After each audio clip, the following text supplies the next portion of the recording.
Hey everyone, I'm going to teach you guys today how to solve trig equations.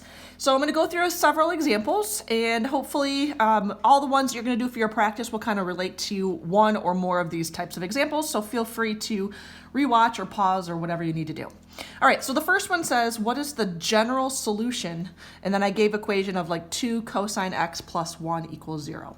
So I'm going to talk to you about what a general solution is in here in a minute, but let's just talk about how to solve this. So if I have 2 cosine x plus 1 equals 0, what I want to remind you is that when you are solving like you would any other equation. You are trying to get x by itself.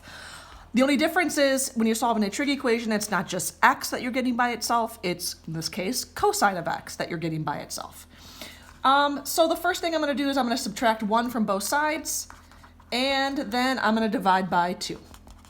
So now I have cosine of x equals negative 1/2. This should look familiar. This is something we can actually solve. So now what I want you to do is kind of think about, okay, on the unit circle, cosine means x values. Where are my x values negative? Well, x values are negative in quadrants 2 and 3. So I'm going to cross off 1 and 4. I'm going to be looking for angles. So in other words, I'm trying to solve for an angle that would satisfy this equation.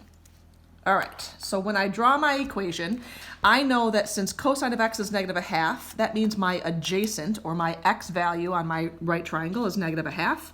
Again, what you're trying to solve for here is the angle. You're just trying to figure out what angle am I referring to right here.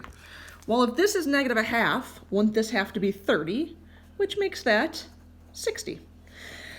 So now that we know that angle is 60, we're going to call it in radians, so pi over 3 is what we're getting at. And if you remember, in the second quadrant, what we're getting at here is to get this angle, the 60-degree angle in the second quadrant, we take pi and we subtract whatever our angle is. So what's pi minus pi over 3?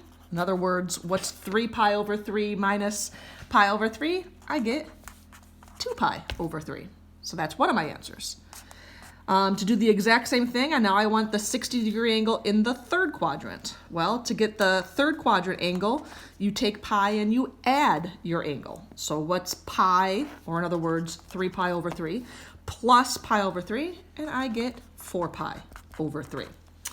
All right, those are my solutions. This would be my solutions if I only wanted answers in one revolution. Because I asked you for a general solution means all possible answers. The only thing I have to do here is just add 2 pi n. So what this basically means is I'm going to talk about my answer is going to be 2 pi over 3 plus every revolution of 2 pi over 3. And then same thing with 4 pi over 3. So a general solution just means all possible answers, so you just have to add that plus 2 pi n at the end of your answer. All right, that's example number 1. Let's try the next one. All right, number 2, we are solving a tangent function this time. And so what I wanted you to notice that this time I asked you to solve, and I said you're solving between 0 and 2 pi. So I'm not asking for a general solution. I am just asking you to solve for all the answers between 0 and 2 pi. All right, so I'm going to go ahead and add tangent squared to both sides just to make it positive. And if you remember, and I kind of did like a little quadratic here, if I asked you this question back in Unit 2, you would have told me to solve it, you would have told me to square root both sides. Well, guess what? We're going to do the exact same thing over here. So we're going to square root both sides to get rid of that square. Just remember, anytime you square root both sides of an equal sign, you have to put a plus or minus.